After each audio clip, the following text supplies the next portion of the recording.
गांधी मैदानावर फटाके असोसिएशनसाठी विक्रेत्यांना दुकान साठी जागा देण्यात आली। सदरील जागेवर या मैदानावर पोलीस भरती पूर्व प्रशिक्षणासाठी अनेक मुले मुली सराव करतात। या व्यतिरिक्त फुटबॉल आणि क्रिकेटसाठी एकमेव राखीव मैदान आहे। आम्ही 3 तारखेला माननीय जिल्हाधिकारी आणि आयुक्त साहेबांना निवेदन विनंती केली होती की सदरील जागेवर व्यतिरिक्त त्यांना इतर जागा कुठली तरी उपलब्ध करून द्यावी। मात्र जिल्हाधिकाऱ्यांनी अद्यापर्यंत यावर कुठलीही कारवाई केलेली नाही।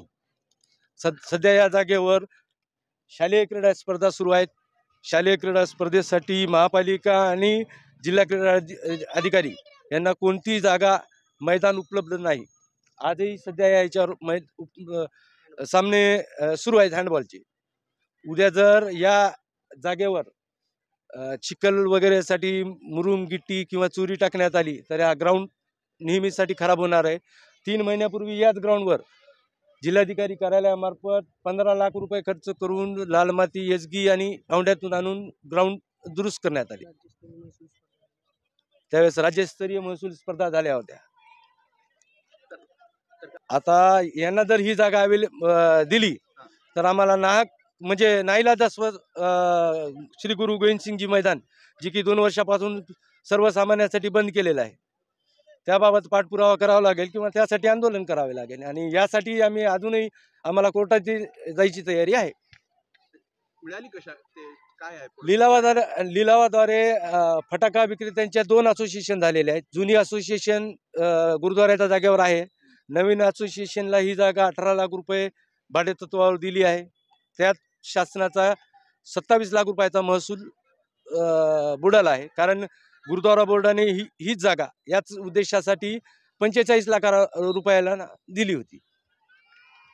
आता तर मैदान नाही, मुलांसाठी खेळण्यासाठी नांदेडमध्ये अशी परिस्थिती आहे, काही मैदान नाही, तर तेही दिले तर शाळेकरू आहेत। तेच आम्ही जिल्हाधिकाऱ्यांना त्याच बाबत निदर्शनास आणून दिले की सध्या एकमेव ग्राउंड आहे जिथे महिला पुरुष मुलं मुली फुटबॉल आणि क्रिकेट व्यतिरिक्त पोलीस भरतीसाठी प्रशिक्षणासाठी सराव करतात। आता ही जर जागा झाली तर यांना कोणताही मैदान सध्या शहरात उपलब्ध नाही। त्यांना दिले तर काय परिणाम होणार भविष्यात जागावर? आता सध्या या जागेवर त्यांनी मार्किंग केलेले, इथं खड्डे करतील आणि चिखल होऊ नये म्हणून मुरुम गिट्टी वगैरे टाकतील। तर मुरुम आणि गिट्टी जी आहे ती आयुष्यभर याच ग्राउंडमध्ये राहणार आहे। त्याचा नाहक त्रास इथं खेळणाऱ्याला आयुष्यभर राहणार आहे।